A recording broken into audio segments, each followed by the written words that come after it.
Salut à tous, bienvenue dans cette nouvelle vidéo. Aujourd'hui je vais vous parler de la formation pour devenir hôtesse de l'air, le Cabin Crew Attestation.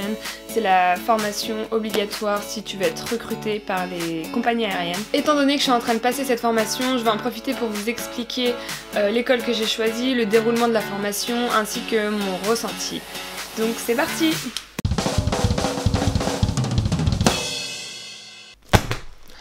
Et oui, si vous pensiez que être hôtesse de l'air c'était seulement servir des cafés dans l'avion, vous êtes bien trompé. Avant ça, va falloir bosser un peu.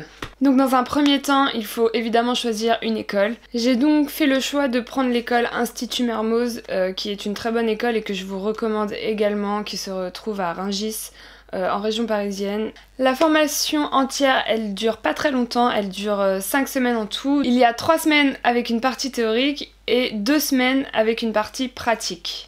Donc dans cette vidéo, je vais principalement parler de la partie théorique parce que c'est celle que j'ai passée et que j'ai validée, et dans quelques jours je vais passer la partie pratique, donc j'essaierai de faire une autre vidéo pour vous parler de la partie pratique. Donc dans cette partie théorique, on peut dire qu'elle est divisée en 2 grandes parties, avec une partie sur l'aspect sécurité et une deuxième partie sur l'aspect médical. J'ai été super...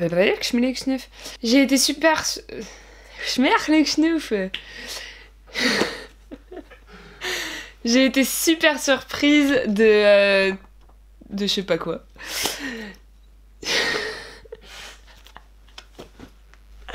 On pourrait pas faire un bonus à la fin. Je recommence du coup. J'ai été très surprise par certaines choses qu'on pouvait apprendre dans les 2 parties, que ce soit dans le médical ou dans la sécurité. Des choses que j'imaginais pas qu'une hôtesse de l'air devait savoir pour exercer ce métier, mais également des choses qui peuvent vraiment servir dans la vie de tous les jours. Par exemple, dans l'aspect sécurité, vous allez étudier les nuages pour savoir s'ils sont plus ou moins dangereux. Il y a aussi une formation à la survie. Il y a plein de tactiques, même si ça vous arrive un jour, vous personnellement, il y a plein de tactiques et de techniques à savoir, et c'est hyper intéressant. Et du coup dans la partie médicale, déjà dans un premier temps vous allez apprendre tout le squelette, donc toute la partie anatomie, il y a aussi de la physiologie et tout ce qui est réanimation, premier secours, etc. Et ça c'est hyper important de savoir ça, même pour la vie quotidienne en fait. Donc en tout cette partie elle dure 3 semaines, la partie théorique, et moi j'ai trouvé ça très très intensif. Parce qu'il y a beaucoup de nouvelles choses et beaucoup de notions à apprendre d'un coup dans des domaines différents au final, et ça demande quand même pas mal de travail en très peu de temps, donc faut quand même bosser à fond.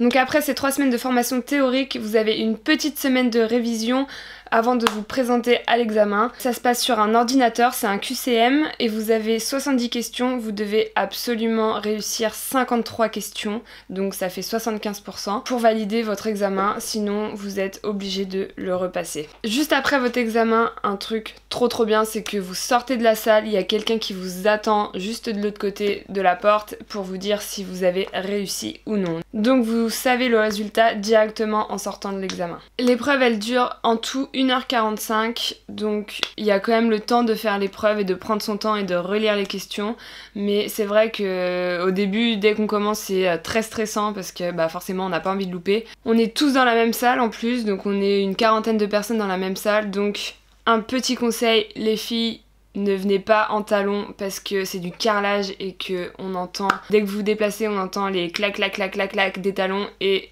ça fait chier tout le monde. Et c'est pas un entretien d'embauche, hein, c'est juste un examen, donc pas besoin de venir saper comme jamais. Juste en jean, ça ira. En tout cas, ce que j'ai aussi adoré dans cette formation, c'est que on a eu plusieurs formateurs, donc c'est que des personnes qui ont de l'expérience de au moins 30 ans. Moi, c'était chez Air France.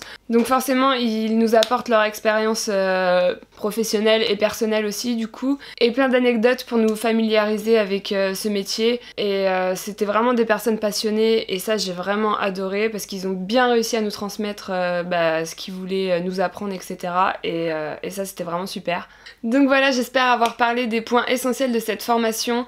En tout cas, si vous avez d'autres questions, n'hésitez pas à me les poser en commentaire ou alors sur Instagram, je vous mets le lien sous la vidéo. Je me ferai un plaisir d'y répondre. En tout cas, là, je suis hyper impatiente de commencer la pratique et de vous faire donc la nouvelle vidéo sur la pratique quand j'aurai passé l'examen, etc., etc. pour vous dire comment ça s'est passé et comment ça se passe. Et voilà.